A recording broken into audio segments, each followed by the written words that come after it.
그리고 9월달 한 가지 좀 팁을 드리자면, 여태껏 역사적으로는 이제 미국 증시나 전 세계 증시 다 포함해서 9월달에는 성적이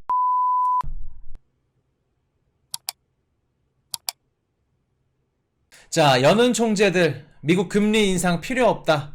더 필요 없다. 엇갈려. 지금 보시면 잭슨홀 미팅 이후에 연은 총재들이 계속해서 이제 그 자기 이제 내에서도 금리 인상을 해야 될지 금리를 동결해야 될지 이거 갖고 계속 이제 갑론을박이 나뉜다는 겁니다. 그래서 이렇게 의견들이 계속 나뉘고 있고, 오늘 잭슨홀 미팅 뭐 중요한 얘기는 그렇게 크게 없었어요. 잭슨홀 미팅 이따가 말씀을 드릴 거고 좀 분석을 해드릴게요. 그래서 지금 연은 총재들 입장에서도 이렇게 나뉜다는 거, 그래서 금리를 올려야 될지 동결해야 될지 이 부분에서 이렇게 나뉘고 있고, 자, 잭슨홀 미팅 끝났다. 미국과 중국 경제지표로 쏠린 눈. 뭐 잭슨홀 미팅 뭐 한마디로 따지자면은 소문난 잔치에 먹을 거 없다. 평가. 이렇게 해서 잭슨홀 미팅 혹시 보신 분 계신가요? 그날 코인 이슈가 방송을 조금 일찍 끝내드렸죠. 일찍도 아니다. 11시 뭐 그때 끝내드렸으니까. 미팅을 보면서 어떤 생각이 드셨나요? 제롬파월 연준의장이 하는 얘기들. 우리가 이미 몇 분 전에 다 이야기 나눴던 그런 내용들 들어갔지 않았나요?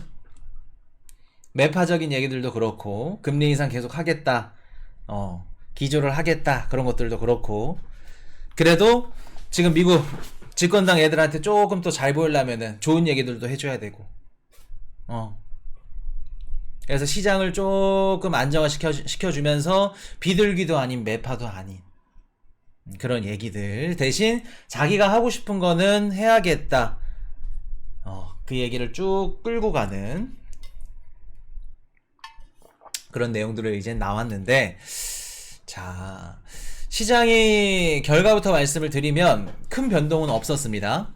큰 변동은 없었고, 뭐 소문난 잔치에 먹을 거 없다, 이런 얘기가 나왔고, 결과적으로는 상승을 했어요. 전세계 증시가 상승을 했고, 지금 미국과 중국 경제지표로 쏠린 눈, 그래서 이제 잭슨홀 미팅 요거보다는 미국과 중국의 경제지표들이 중요하다. 중국의 경제지표가 좋게 나와서 회복을 하느냐, 아니면 미국의 경제지표가 좋게 나오거나 아니면 어느 정도 일부분 뭐 물가라든가 이런 것들이 좀 둔화되거나 이런 부분으로 인해서 9월달 연준의 FOMC 금리 인상을 결정짓겠다, 뭐 이런 것들. 그래서 이제 미국인지 중국인지 경제 지표들을 이제 보겠다는 거 하는 건데, 지금 보시면은 미 상무장관 방중 보잉 항공기 4년 만에 재개될 듯 이러고 있죠. 지금 지나 러먼도 뭐 미국 상무장관이 방중을 하고 있는 상태죠.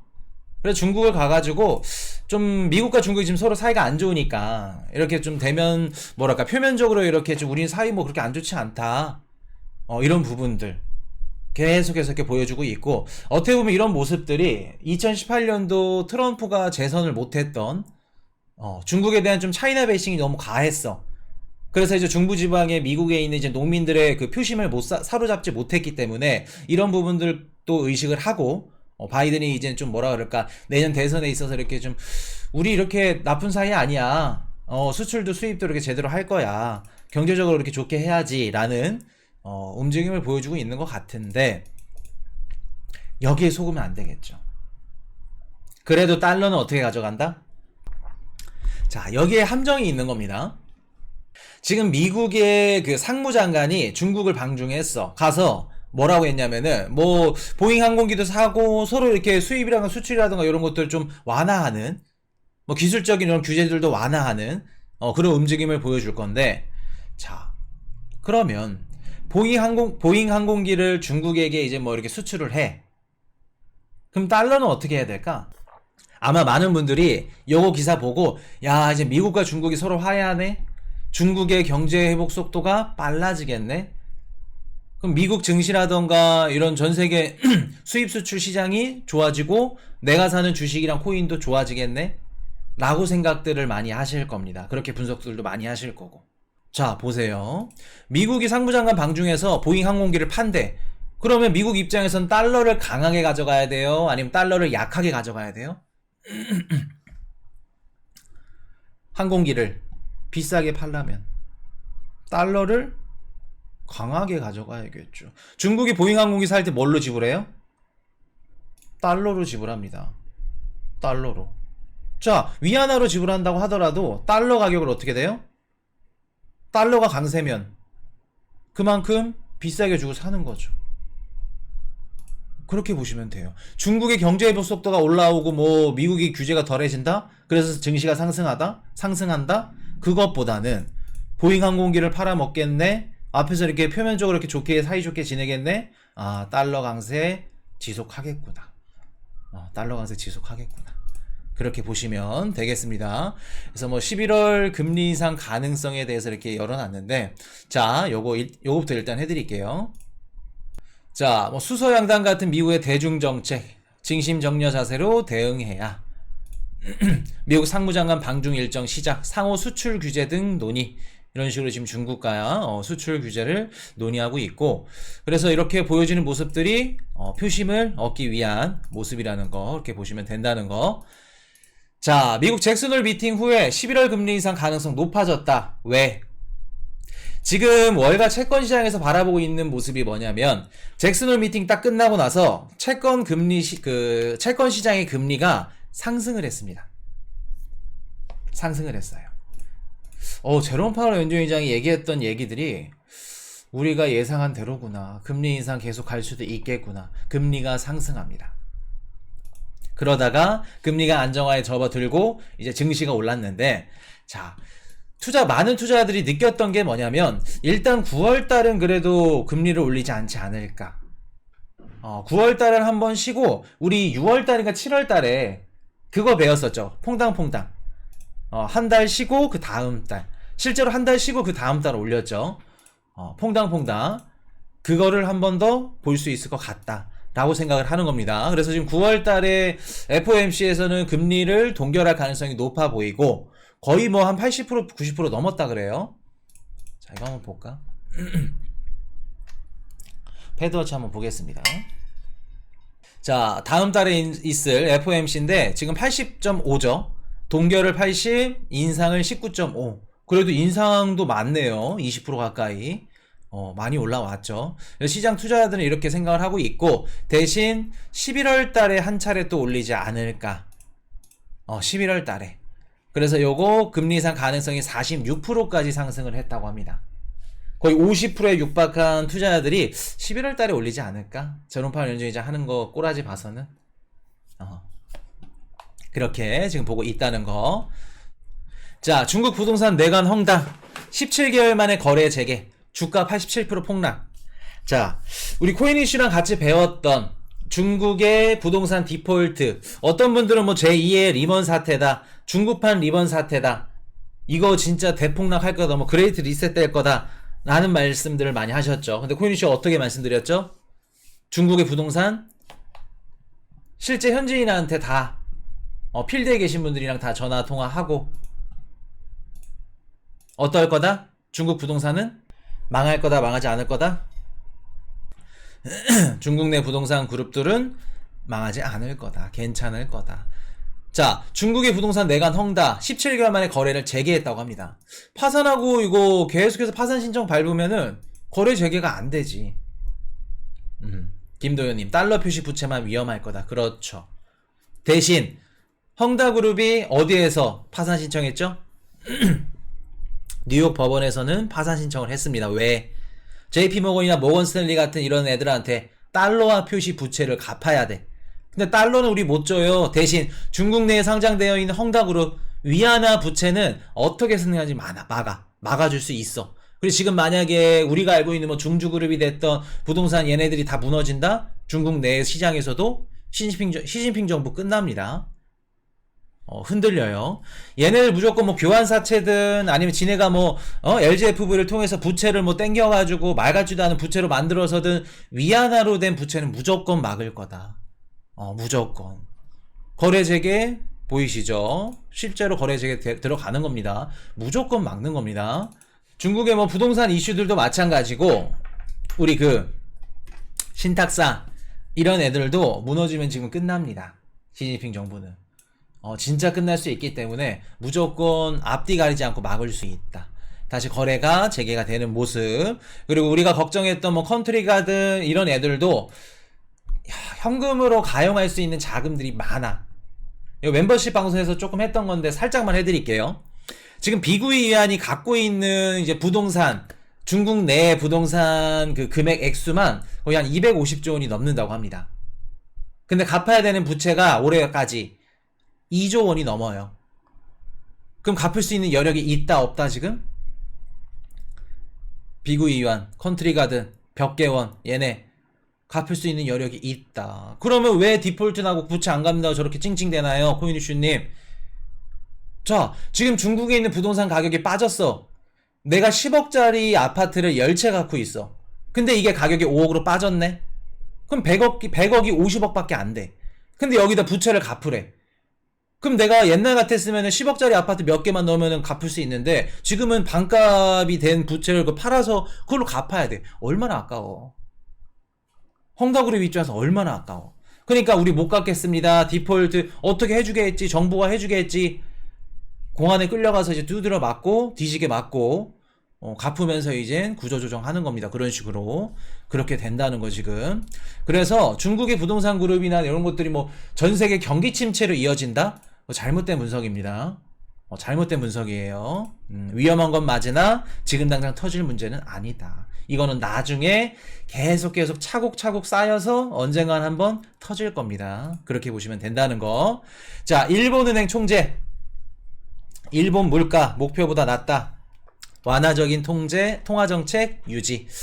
그래서 일본은 지금 금리 인상 없이 계속해서 YCC 일드커브 컨트롤을 통해서 자기는 국채를 사주겠다. 똑같은 시장의 변동성을 주지 않겠다. 이렇게 얘기를 해주죠. 지금 미국이 일단은 국채를 팔아야 되기 때문에 자, 양옆에 누가 있어요? 이 그림 하나로 딱 해결이 돼. 왜 지금 BOJ 형님이 우에다 형님이 이렇게 얘기를 하는지. 자, 왼쪽에 라가르드 총재 누님이 있어. 22. 유럽 있고 옆에 미국 있어. 전업한 연준 형님. 그러니까 어깨가 지금 이렇게 축 처졌어. 양옆에서 유럽 있고 미국 있으니까. 이게 뭘 하겠어. 여기서 금리를 올린다. 그럼 어떻게 돼요? 지금 제노팔 연준이장 형님도 그렇고 라가르드 총재 누님도 그렇고 승질 나는 거지. 머리 복잡해지는 거지. 그렇기 때문에 우리 금리 뭐 해야겠다? 일본 물가 목표보다 낮기 때문에 완화적인 통화 정책 유지하겠다. 미국과 유럽 심기 건드리지 않겠다라고 하는 겁니다. 자, 이렇게 보시면 되고. 자, 원달러 환율 1.8원 하락 1323원에 마감. 그래서 지금 원달러 환율이 1320원대에 이렇게 마감을 했다는 얘기가 있습니다. 그래서 지금 뭐 보시면은 얼마 전까지만 하더라도 막 40원까지 올라갔었죠. 근데 이제 뭐 조금씩 안정화가 되긴 해야겠죠. 근데 여기서 이제 뭐 미국 달러 강세나 이런 것들을 제외하고 만약에 또 위안화가 절하된다. 위안화 가치가 절하된다 그러면 다시 한번 또 원달러 환율이 올라갈 수 있다는 거. 근데 여기서는 어느 정도 소강 상태로 보여집니다. 원달러 환율. 우리 저번 시간에 그 한국 주식 뭐를 사야 될까? 야, 맥신 다음엔 뭐야? 에코프로 다음에는 뭐야? 초전도체 2차전지 다음엔 뭐야? 하시는 분, 지금 한국 주식 막 열심히 찾으시는 분, 네이버 검색해가면서 그러시는 분들한테 어떤 얘기 드리라고 했죠? 우리 주변에 어떤 얘기? 한국 주식 살 거면 한국 환율부터 먼저 봐야 된다. 환율 꼭 보시라고. 그거 말씀해야 된다고 방송에서 우리 배웠었죠. 꼭 환율, 원달러 환율. 자, 환율이 지금 좋지 않다는 거, 변동성이 심하다는 거. 자, 엔비디아 효과 끝났나? 바닥론 삼성전자 장밋빛 전망 속에 주가 뚝. 삼성 주가 뚝 떨어지죠. 떨어지지. 왜? 우리 원화 환율이 좋지 않으니까. 삼성을 좋게 보고 뭐 미래에 뭐 TSMC를 이제 뭐 넘어서고 한국의 자존심, 삼성이 좋아서 들어오시는 분들도 계시겠지만 외국인 투자자들 중에 환차익과 단기적으로 증시 상승 수익에 대한 차익에 대한 요 이중 수익 때문에 들어오는 건데 원화가 안 좋아. 원화 환율이. 그럼 당연히 들어오기 힘들겠죠. 들어오기 힘들다. 이렇게 보시면은 지금 뭐 엔비디아 효과 끝났나, 삼성전자 이렇게 주가가 뚝 이렇게 되고 있다는 거. 자, 그렇게 말씀을 드리고 오늘 정리 한번 해드릴게요. 자, 이틀 뒤 중요한 지표들 발표됩니다. 8월 30일 미국 국내 총생산 GDP 발표가 됩니다. 그리고 아마 29일날 요거 발표되는 걸로 알고 있는데, 자, 요거 미국 근원개인 소비 지출 이거 중요합니다. 물가가 얼마나 떨어졌는지. 그래서 이전에 4.1이었는데 예측은 4.2. 이번에 아마 제롬 파월 연준 의장이 그 잭슨 미팅에서 4.3이라고 얘기했나? 조금 올라갈 거라고 미리 얘기를 했습니다.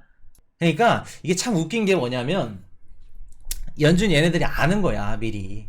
CPI가 어떨지, PPI가 어떨지, 근원 PCE가 어떨지 미리 아는 거야. 그래서 시장이 조금 놀랄까봐 또 근원 또 소비지출 물가지수 또 좋게 막 높게 나와. 그러면 야, 물가 우려 때문에 또 시장이 떨어지지 않을까?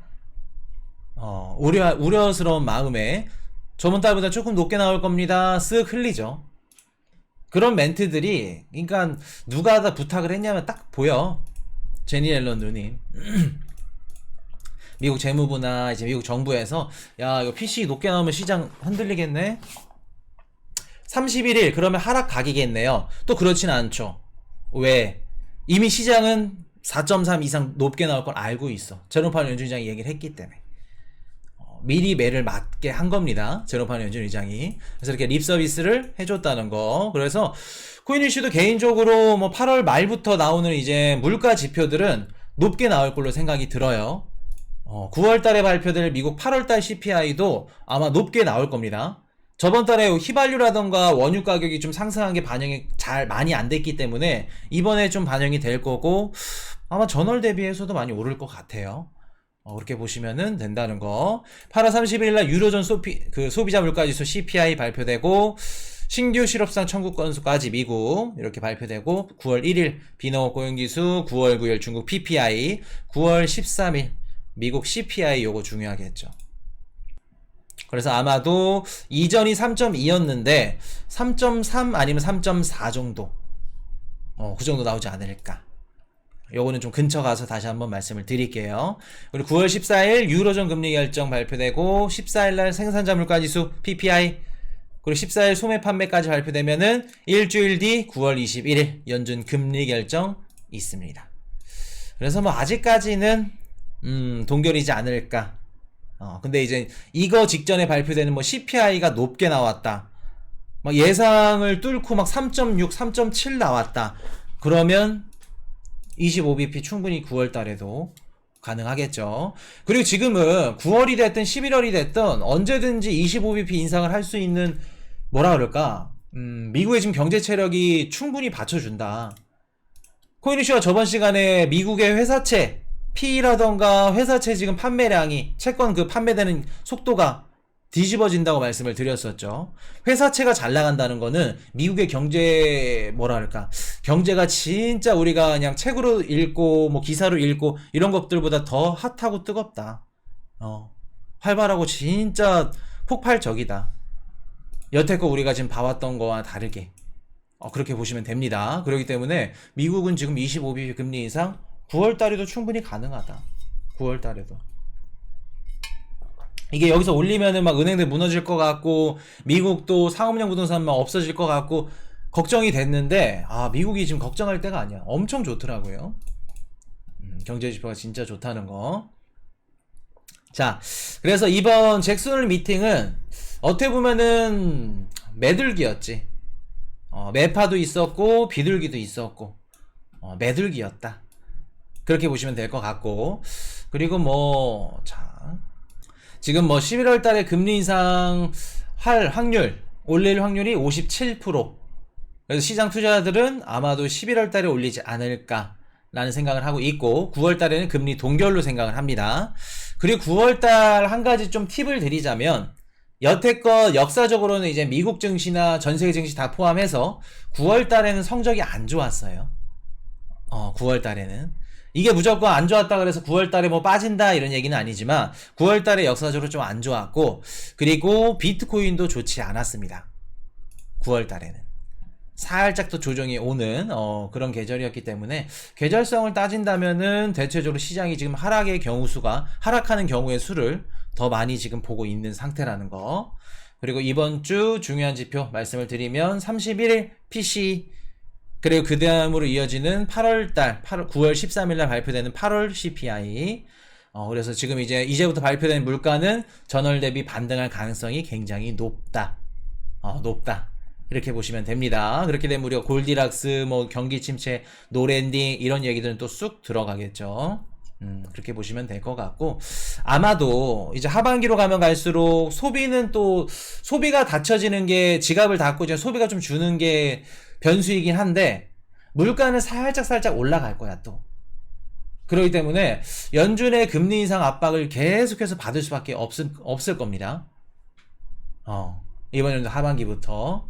그럴 때 우리가 이런 것들을 좀 머릿속에 새겨놓고 주식이든 코인이든 투자하실 때 조심스럽게 대입을 하셔야 된다는 거.